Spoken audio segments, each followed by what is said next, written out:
দেখুন আমি এটা সিদ্ধ করে রেখেছি। সিদ্ধটা হচ্ছে কিসের বলুন তো? মিষ্টি কুমড়ো ডাঁটা, পেঁপে, আলু আর সঙ্গে দিয়ে কাঁচা লঙ্কা, লবণ হলুদ দিয়ে আমি সিদ্ধ করে রেখেছি। এবারে বলুন কড়াইতে আমি কী দিয়েছি? বলবেন না আমি বলবো? আমিই বলি।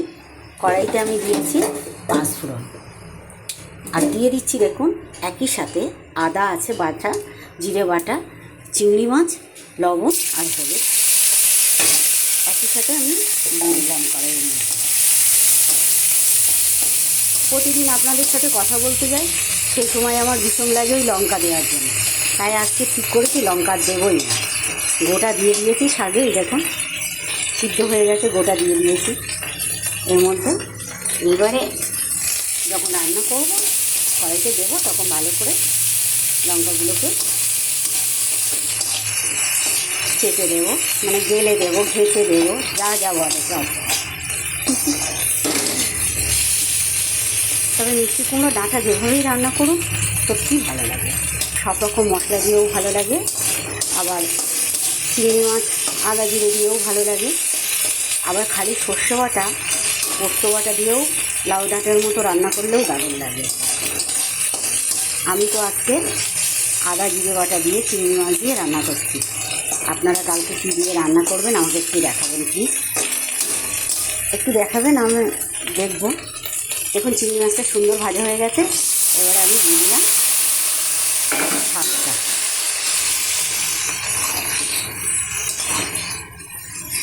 সিদ্ধ করার সময় গরম জল দিয়েছি, প্রথমে জল দিয়েছি, তার মধ্যে লবণ হলুদ দিয়েছি, লবণ হলুদ ফুটে উঠলে দুটো কাঁচা লঙ্কা দিয়েছি, তারপরে দিয়েছি শাক, পেঁপে, আলু দিয়ে আমি সুন্দর করে সিদ্ধ করে নিয়েছি। দেখুন সেইভাবে সবুজ ভাবটা বজায় আছে।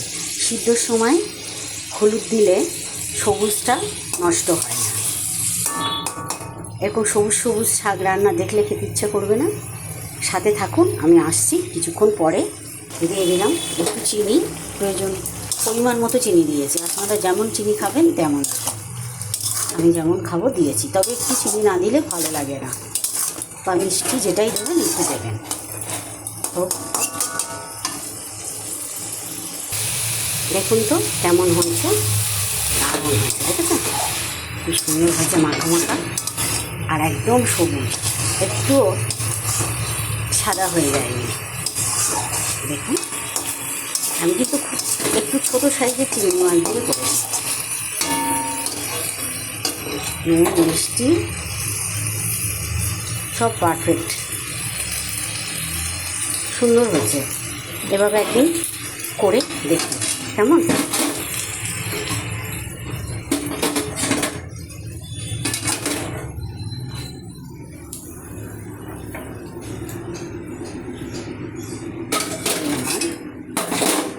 মিষ্টি কুমড়ো ডাঁটা চচ্চড়ি হয়ে গেল।